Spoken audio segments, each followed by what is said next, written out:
वह दिन था 12 नवंबर 1948। टोक्यो के बाहरी इलाके में एक मुकदमे की सुनवाई चल रही थी। द्वितीय विश्व युद्ध में हार के बाद जापान के तत्कालीन प्रधानमंत्री तोजो समेत कुल 55 युद्ध बंदियों पर यह मुकदमा चलाया गया था। विश्व के इतिहास में इसे टोक्यो ट्रायल के नाम से जानते हैं। आरोपियों में से 28 लोगों को क्लास ए का युद्ध अपराधी माना गया। आरोप सिद्ध होने पर उनके लिए एकमात्र सजा थी मृत्युदंड। विश्व भर से आए 11 अंतर्राष्ट्रीय न्यायविदों ने अपना फैसला सुनाना शुरू किया। सभी ने एक मत से 28 आरोपियों को दोषी करार दिया। सिर्फ एक जज ने कहा कि ये लोग दोषी नहीं हैं। उस निर्णय के बाद पूरी अदालत में सन्नाटा छा गया। किसी ने उम्मीद नहीं की थी कि कोई जज विपरीत निर्णय भी दे सकता है। वह निर्णय सुनाने वाले न्यायाधीश थे Radha Vinod Paul, Tokyo trial में मौजूद एकमात्र भारतीय।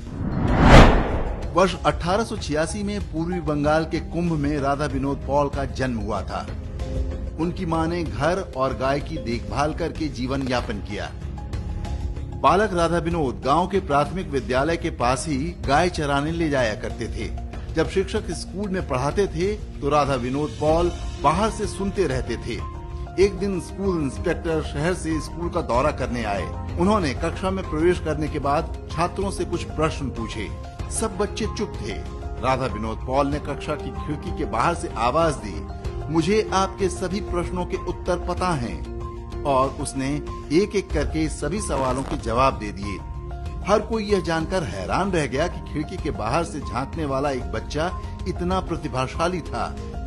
इसके बाद राधा विनोद पॉल को स्कूल में एडमिशन मिल गया और वो बाकी बच्चों के साथ बैठकर पढ़ने लगे। राधा विनोद पॉल ने स्कूल की पढ़ाई सबसे अधिक अंकों से पास की। इसके बाद वे कलकत्ता के प्रेसिडेंसी कॉलेज में चले गए। यहाँ गणित की पढ़ाई के बाद उन्होंने कोलकाता विश्वविद्यालय से कानून की पढ़ाई की। टोक्यो ट्रायल में राधा विनोद पॉल ने जो निर्णय सुनाया उसकी मिसाल आज भी पूरे विश्व में दी जाती है। उन्होंने लिखा कि विश्व युद्ध के विजेता मित्र देशों ने संयम और तटस्थता के सिद्धांतों का उल्लंघन किया है। जापान ने आत्मसमर्पण के संकेत दिए थे, लेकिन उसे अनदेखा करके परमाणु बम गिराया गया, जिससे लाखों निर्दोष लोगों की मृत्यु हुई। राधा विनोद पॉल द्वारा लिखे गए 1232 पृष्ठ के निर्णय का परिणाम हुआ कि कई अभियुक्तों को छोड़ने के लिए मजबूर होना पड़ा। जापान में आज भी राधा विनोद पॉल का बहुत सम्मान किया जाता है। वर्ष 1966 में सम्राट हिरोहितो ने उन्हें जापान का सर्वोच्च नागरिक सम्मान भी दिया। टोक्यो और क्योटो शहरों में 2 व्यस्त सड़कें उनके नाम पर हैं। जापान के विश्वविद्यालय पाठ्यक्रम में राधा विनोद पॉल के निर्णय को प्रमुखता से पढ़ाया जाता है। टोक्यो की सुप्रीम कोर्ट के सामने उनकी प्रतिमा लगाई गई है।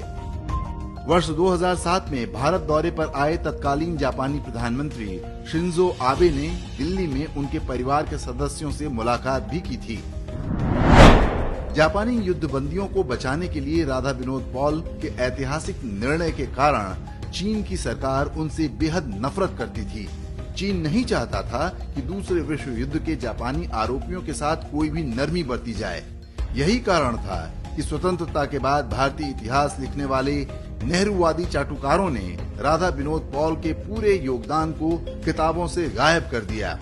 भारतीय इतिहास के पुस्तकों में आपको उनका नाम तक नहीं मिलेगा, जबकि जापान में उन्हें एक नेशनल हीरो की तरह देखा जाता है। जापान में चले उस मुकदमे पर वर्ष 2016 में एक टेलीविजन सीरीज भी बनाई गई थी, जिसमें राधा विनोद पॉल की भूमिका इरफान खान ने निभाई थी। राधा विनोद पॉल उस भारतीय प्रतिभा का प्रतीक हैं, जिन्होंने अपनी बुद्धिमत्ता के दम पर विश्व भर में पहचान बनाई।